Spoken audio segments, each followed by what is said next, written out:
Amazing Grace, written by Mary Hoffman. Grace was a girl who loved stories. She didn't mind if they were read to her or told to her or made up in her own head. She didn't care if there were books or movies out or out of Nana's old long memory. Grace just loved stories.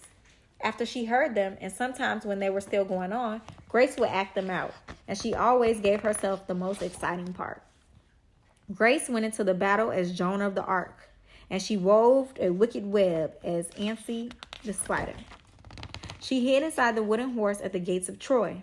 She went exploring for the lost kingdoms. She sailed the 7 seas with a peg leg and a parrot.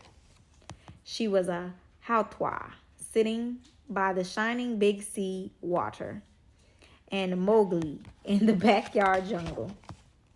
Most of all, Grace loved to act out in adventure stories and fairy tales. When there was no one else around, Grace played all the parts herself. She set out to seek her fortune with no companion but her trusty cat, and found a city of streets paved in gold. And she was Aladdin, rubbing his magic lamp to make the genie appear. Sometimes she would get Ma and Nana to join in when they weren't too busy. Then she was Dr. Grace, and their lives were in her hands. One day, Grace's teacher said that they would do the play Peter Pan. Grace knew who she wanted to be. When she raised her hand, Raj said, "You can't be Peter. That's a boy's name." But Grace kept her hand up. "You can't be Peter Pan," whispered Natalie. "He isn't black." But Grace kept her hand up. "All right," said the teacher. Lots of you want to be Peter Pan, so we'll have auditions next week to choose parts." She gave them words to learn. When Grace got home, she seemed sad. "What's the matter?" asked Ma. "Raj said I can't be Peter Pan because I'm a girl." "That just shows what Raj knows," said Ma. "A girl can be a Peter Pan if she wants to." Grace cheered up. Then later she remembered something else. "Natalie says I can't be Peter Pan because I'm black," she said. Ma looked angry. But before she could speak, Nana says, "It seems that Natalie is another one who don't know nothing. You could be anything you want, Grace, if you put your mind to it." On Saturday, Nana told Grace they were going out. In the afternoon, they caught a bus and a train into town. Nana took Grace to the Grand Theater. The sign outside read, Rosalie Wilkins and Romeo and Juliet in sparkling lights. "Are we going to a ballet, Nana?" asked Grace. "We are, honey, but first I want you to look at the picture." Nana looked up and saw a beautiful young ballerina in a tutu. Above the dancer, it said, "Stunning new Juliet."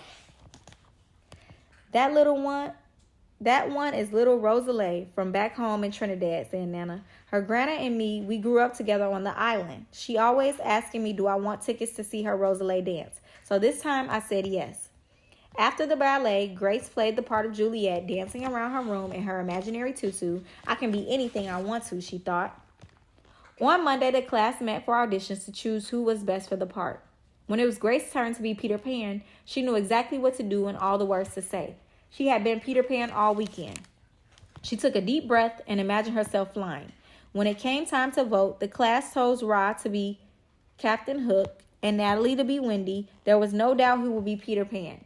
Everyone voted for Grace. "You were fantastic," whispered Natalie. The play was a big success, and Grace was an amazing Peter Pan. After it was all over, she said, "I feel as if I could fly all the way home." "You probably could," said Ma. "Yes," said Nana. "If Grace put her mind to it, she can do anything she wants."